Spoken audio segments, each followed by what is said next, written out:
Yes, yes, this movie has my respect. Indian film space में only for adult mature themes के साथ movies बहुत कम आती हैं, और जब इस तरीके की फिल्में रिलीज होती हैं तब भले ही वो परफेक्ट ना हो, पर एटलीस्ट उस बैरियर की तरफ जाते हुए तो दर्शाती हैं कि हाँ, हम भी यह कर सकते हैं। जहां बात रही मार्को मूवी की, तो स्टोरी और उसके एग्जीक्यूशन वाइज ये बहुत ही जेनेरिक सी फील होती है। यहां तक कि मैं ये बोलूंगा कि अपने सदन सिनेमा के काफ़ी क्लीशे सेटअप से लेकर उन्हें दिखाने का तरीका काफ़ी बोरिंग नज़र आता है इसमें, क्योंकि रेपिटेटिव हो चुका है। मगर इसका जो वॉयलेंस है, गोर है, शॉक वैल्यू है, जिसे आप देखते हो तो आप उसे कभी ज़िंदगी में भुला नहीं पाओगे। Even hand to hand combat sequences भी अपने एक्टर की फिजिकलिटी को ध्यान में रखते हुए टॉप टियर अचीवमेंट से कम नहीं है, जहां बाकी भारतीय फिल्मों को मैं बोलूंगा कि इससे सीखना चाहिए। पर दुखद पूर्वक ये बस वहीं तक ही मेहनत इनकी नजर आती है। उसके अलावा इसमें बुरे डायलॉग्स हैं, जेनरिक स्टोरी लाइन है, बोरिंग एज एक्सपोजिशन है, फालतू का लाउड म्यूजिक है, और 75 बार तो भाई अपनी हीरो की एंट्री हो रही है। समझ गया मैं कि हाँ, वो भारी पर्सनैलिटी है, मगर 2 बार और फिर। जहां आप स्टोरी की बात करें तो विक्टर नाम का एक लौंडा है जो कि देख नहीं सकता। एक दिन उसके दोस्त का मर्डर हो जाता है, और अपने शार्प सेंस ऑफ स्मेल और सिक्स सेंस की हेल्प से वो मर्डरर्स को आइडेंटिफाई करके जस्टिस देना चाहता है। जहां अब किलर रसल आइजैक है, जो वसीम के भाई तारिक के साथ मिलकर मर्डर प्लान कर रहा था। जहां फिर रसल को ही जैसे पता चलता है कि विक्टर को पता चल चुका है, तो वो उसे एसिड में गला के मार देता है। जिसमें फिर कहानी में एंट्री होती है मार्को की, जो कि विक्टर की फैमिली में अडॉप्टेड है और विक्टर का मुंह बोला भाई है। अब वो था इटली में, मगर अपने सौतेले भाई की मौत की खबर सुनने के बाद वो वापस आ गया बदला लेने के लिए। नाउ अब रसल का बाप टोनी पीछे से गोल्ड डील्स के नाम पर पीटर को धोखा दे रहा है, और उसके बेटे को मारने के बाद उसे भी हॉस्पिटल पहुंचा दिया, जो कि भाई उसे भी मारने की कोशिश वो कर रहा था। जिसके बाद में मार्को पूरा कांड समझने के बाद टोनी और रसल के पीछे पड़ जाता है। बाद में हमें पता चलता है कि स्टोरी में ईशा नाम की एक लड़की भी है, जो कि विक्टर की गर्लफ्रेंड है और विक्टर के बच्चे के साथ प्रेग्नेंट है। तो उम्मीद थी कि चलो भाई को ना बचा सके तो कम से कम चलो बच्चे को ही बचा लेते हैं, जिसमें बड़ी मारामारी होती है और मार्को टोनी को almost I spit on your grave वाले स्टाइल में मार ही देता है। जहां फिर आता है टोनी का बास्टर्ड बेटा साइरस, एंड फिर रसल साइरस एक हो जाते हैं बैटल ऑफ बास्टर्ड्स के लिए। जहां फिर रसल और साइरस मिलके मार्को की फैमिली पर अटैक करते हैं और सबको मार देते हैं। आई मीन सबको मार देते हैं, इंक्लूडिंग मार्को की फियांसे, घर में 4-5 जो बच्चे थे, विक्टर की प्रेग्नेंट बीवी, उसकी चाची, माँ, दोस्त, चाहे जो भी कह लो, सब मतलब डैम डेड। फिर साइरस विक्टर के न्यूबॉर्न को जबरदस्ती पैदा करके किडनैप करके अपने अड्डे पे लेके जाता है, वेयर मार्को लॉस्ट एवरीथिंग, कुछ नहीं बचा उसके पास।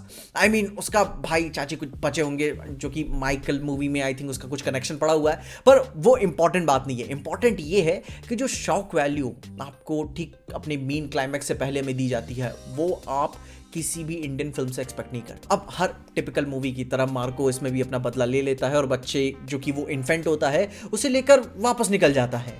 एंड इतना हॉरर देखने के बावजूद भी मूवी एंड नहीं होती। इसमें एक मिड पोस्ट क्रेडिट सीन भी है, जहां मार्को विक्टर की बेटी के साथ बीच पे होता है। बेटी थोड़ी सी बड़ी हो चुकी है, बाहर दूर से काली गाड़ियां आ रही होती हैं कई सारी, जहां पे हमें एक हाथ भी देखने को मिलता है। एंड फिर पिक्चर वहीं एंड हो जाती है। जैसे ही मार्को पीछे मुड़ता है तो वो लड़की भी गायब हो जाती है, एंड दैट्स इट, पिक्चर वहीं एंड। नाउ अब ये बात तो तय है कि यह फिल्म सबके लिए नहीं है। इसका बहुत ही ब्रूटलिस्ट वायलेंस होना वो कमजोर दिल वाले लोगों के लिए तो बिल्कुल भी नहीं है, बच्चों के लिए भी नहीं है, एंड जर्नल टर्म्स में बात कर सकूं बिना ऑफेंड किए तो कई सारी औरतों के लिए भी नहीं है। जहां अब मैं ये बिल्कुल नहीं बोलूंगा कि ऐसा मैंने जिंदगी में नहीं देखा, मेरा माथा खराब हो गया, नहीं, मैंने बहुत कुछ देखा है। Resident Evil, I spit on your Grave, Wrong Turn, Evil Dead, Terrifier जैसी मूवीज में ऐसे देखते हुए हम बड़े हुए हैं। जहां दी बॉयज जैसी टीवी सीरीज देख के तो हम आज भी ऐसी चीजों को एंजॉय करते हैं, इस शॉक वैल्यू को। पर यहां पे ये इतना शॉकिंग और अनफॉरगेटेबल क्यों हो जाता है? क्योंकि ऐसी चीज आप इंडियन सिनेमा से बिल्कुल भी एक्सपेक्ट नहीं करते। अब मैं ये नहीं बोल रहा हूं कि मूवी एकदम ही परफेक्ट है, बहुत एकदम कमाल की है, कोई कमियां ही नहीं है, पर मैं इसकी इज्जत इसलिए करता हूं क्योंकि जो इस तरीके के कंटेंट का नीश ऑडियंस है वो हमारे समाज में ऐसे ऑलरेडी ही एग्जिस्ट करता आ रहा है। आप नहीं भी बनाओगे तो लोग देख रहे हैं, दी सैडनेस, दी क्रेजीज, बजर जैसी चीजों को, अलग अलग तरीके के आर्ट फॉर्म को ऐसे कंज्यूम कर रहे हैं। जहां अब अपनी किल जैसी मूवीज अपने वायलेंस के इंपैक्ट को समझती है, उनका कुछ एक इमोशनल टच भी होता है, पर मार्को में ऐसा कुछ खास नहीं था। आई मीन वॉयलेंस है पर उसका इमोशनल वेट बहुत फील नहीं होता अनटिल जब तक बात फैमिली पे नहीं आती है। एंड आई थिंक औरतों और बच्चों के लिए हम पहले से ही थोड़ा सा अपने दिल में सॉफ्ट कॉर्नर रखते हैं, तो कहीं भी कुछ भी हो जाए तो आपको बहुत बिल्डअप करने की जरूरत नहीं होती, वो एक ईजी रास्ता होता है स्टोरी टेलिंग में। एंड उसी पे मार्को मूवी का फर्स्ट हाफ तो मैं ऑलमोस्ट ठीक ही बोलूंगा, बहुत इंप्रेस नहीं करता। जस्ट लाइक कि इनविंसिबल सीजन 1 एपिसोड 1 चल रहा होता है, आपको शुरू शुरू में इतना बकलोल बनाया जाता है कि क्या ही चल रहा है यार, ऐसे एकदम वेग तरीके से कहानी आगे बढ़ रही है। मगर जब ये अपना धागा खोलने पे आते हैं भाई, आपकी आंखें चौंधिया जाती है, मुंह खुला का खुला रह जाता है कि मैं देख क्या रहा हूं। एंड यस, वो शॉक वैल्यू है, जिस शॉक वैल्यू को हम बहुत ज्यादा इज्जत नहीं करते। वो जो अनएक्सपेक्टेड मोरालिटी के रूल्स की ये इज्जत तोड़ती है ना, आपका दिमाग हिल जाता है वहां पे। एंड यस, वो बहुत डब था, it was ugly and I liked it.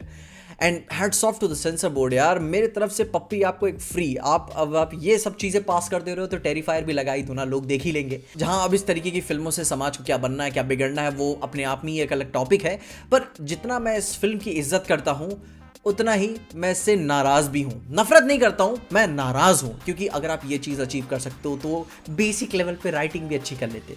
क्योंकि मूवी की स्टोरी, डायलॉग्स, प्रोग्रेशन इतना बोरिंग है कि बैठ के इसे जबरदस्ती देखना पड़ता है ऐसा फील हो रहा है। वहीं उसी में अपनी जबरदस्ती आड़ी टेढ़ी वाली इंग्लिश डाली गई है। ऐसी नहीं है कि वो नहीं कर सकते, मगर जबरदस्ती डालना है क्योंकि ऐसी चीजें चल रही हैं। बात बात पर अपने कैरेक्टर्स की कई सारी एंट्रीज हमें देखने को मिलती हैं, स्लो मोशन वाली। वर्ल्ड बिल्डिंग के नाम पर प्रशांत नील की केजीएफ का फर्स्ट ड्राफ्ट हमें देखने को मिलता है। एंड फिर जहां इन्हें इमोशनल होना होता है वहां ये अचानक से ही एक पंच देते हैं। जैसे कि वीडियोस में जंप कट होते हैं ना, वैसे ही यहां पे इमोशंस में जंप कट है। मारा मारी हुई नहीं, हाथ अभी कट के आया नहीं, पीछे से एक लड़की आती है तो तुरंत अब आपको इमोशनल होना है वहां पे।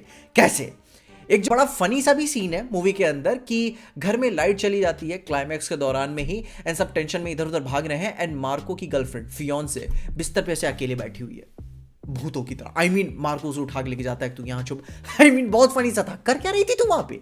एंड एक सबसे बड़ी कमी इसके साथ ये अटैच होके जाती है कि मूवी में कई सारा वॉयलेंस है, आपको ऐसे मतलब एनिमल्स के साथ भी इंसानों के साथ भी जो मारकाट दिखाई जाती है उसका बहुत इमोशनल वैल्यू ये होल्ड करके नहीं लगती। आई मीन शॉक वैल्यू रखती है, इमोशनल वैल्यू नहीं है उसमें।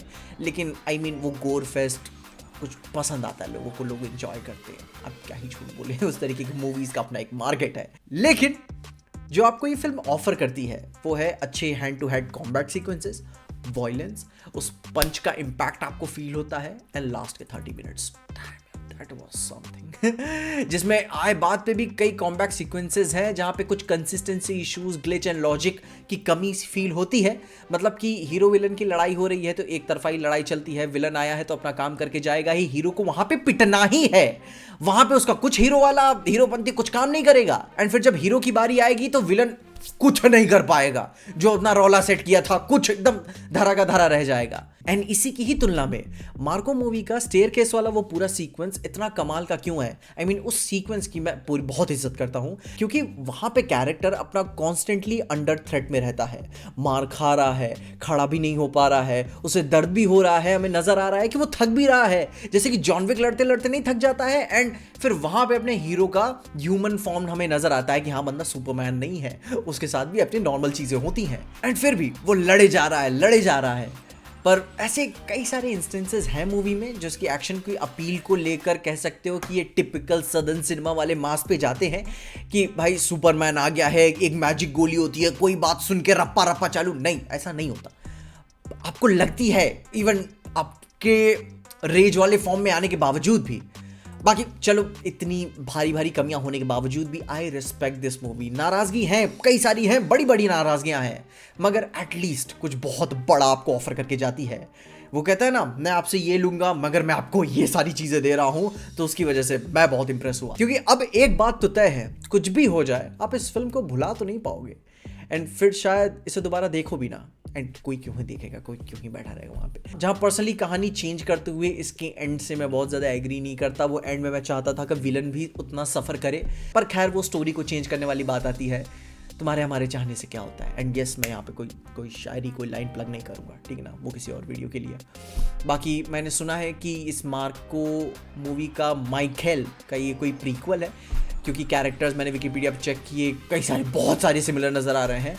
एंड फिर इसका पार्ट 2 भी आना है, जैसा इन्होंने हिंट दे दिया है, अब तो तय है कि आएगा ही आएगा। एंड मैं होप करता हूँ कि उसमें उसी कहानी मैटर करे और एक्चुअली में वो फील कर पाए वॉयलेंस के अलावा भी। बाकी आप इस कहानी के बारे में क्या सोचते हो, अपने ओपिनियंस मुझे कमेंट्स में ज़रूर बताना। एंड तुम इस फिल्म को कैसे देखते हो, क्या तुमने एंजॉय किया, क्या नहीं किया, बताना ज़रूर। बाकी तब तक के लिए देखते रहना पीजे एक्सप्लेन।